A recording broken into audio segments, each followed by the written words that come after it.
Hi friends, thanks for joining me back for my FRTB discussion. And today I wanted to show you how to calculate the inflation sensitivity for your linkers or treasury inflation protective instruments, tips instruments. And let me show you my portfolio, right? So sorry, I am jumping ahead. So I am conducting these sessions and trying to explain the different FRTB sensitivities which are important when you calculate the FRTB regulatory market risk capital charge. So let me show you my portfolio. So this is my portfolio and I have three linkers, okay, three inflation protected securities. And so if you know that for the inflation protected securities, your coupon as well as your notional, actually it increases if the inflation increases, right? So if I bump up the inflation for these instruments, the coupon and the notional will increase, but I am keeping the discounting rate constant, okay, for this sensitivity calculation. So I have used Sonia discounting and I have used real and nominal curves for calculating the break-even inflation rate. Okay, let me show you my curves. So these are my curves, my friends. These are the GBP Sonia rates, the Sonia rates, and I have shown you how I actually extracted these rates. Then UK real yield curve. So this is the real yield curve, and this is the nominal yield curve, my friends. So you will see one thing interesting, right? So there is so much inflation component. So if you subtract this rate, nominal rate minus real rate for that tenor, you will get the break-even inflation rate at that tenor point. Okay, it is actually 3%. I can see 3% around. So yeah, I will carry on, okay, my friends. So that I have shown you my portfolio, I have shown you the rates. Now let's do the actual calculation, okay? So at each of the coupon dates, okay, at each of the coupon dates, I have calculated the cash flows, okay, which is nothing but notional multiplied by coupon rate.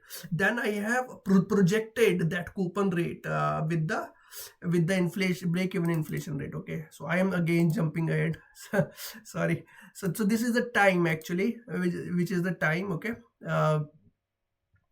the time minus the your so this is the reference date, actually 5th of Feb. Okay, so this is the reference date, 5th of Feb, and this is the actual cash flow date, and this is the cash flow amount. Okay, this is the cash flow amount. You see it is slightly different. It is slightly different because you see it uses actual number of days, and it is semi-annual coupon. If the actual number of days is less than 181 days, then it will be slightly less coupon, okay, but that is minuscule, okay.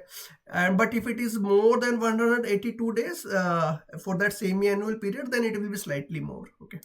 So that is the convention, actual by 360 convention, day count convention.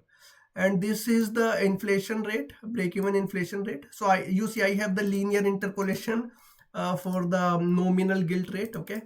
And at that time, what is the rate, okay. So if you go inside that method, you will see that it is nothing but linear interpolation.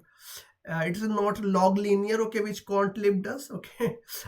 So yeah, we can work on it and we can improve, we can use quantlib, but this time actually it is linear interpolation.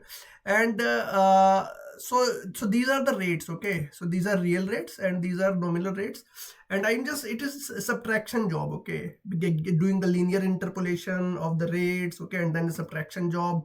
Then you get the break-even inflation, then you project your cash flows using that inflation, okay. See, you are actually this is the okay, what power formula, okay, power formula. This is the time, okay. So let's see what is the value in the t, okay. It is 0.12, okay. So it is the first okay. So it will increase, okay, t will increase, okay. And discount factor is based on Sonia discounting. If you see March 21 of Basel regulation, so Sonia discounting is actually, it is preferred because Sonia is the overnight index curve, and in the current regulation of Basel, it is preferred to use these curves like Sonia curve or SOFR rather than other nominal or real curves, because that is the regulation, my friend. And then once you actually bump up your cash flows, okay, so this is the bump, okay, this is how the bumping is happening. This is the base cash flow, and this is the bumped up cash flow of the inflated cash flow. Then you divide it by the bump, okay. So standard FRTB formula, my friend, nothing different. And then I save it. So this is your inflation sensitivity, okay. Let's go through the document. And so I have shown you the inputs, and I load those Excel sheet rates, okay, these rates using this loader function, okay, nothing different. And I built the bond using quantlib, okay. I need to project cash flows, I need to build bonds. So that I use quantlib for that.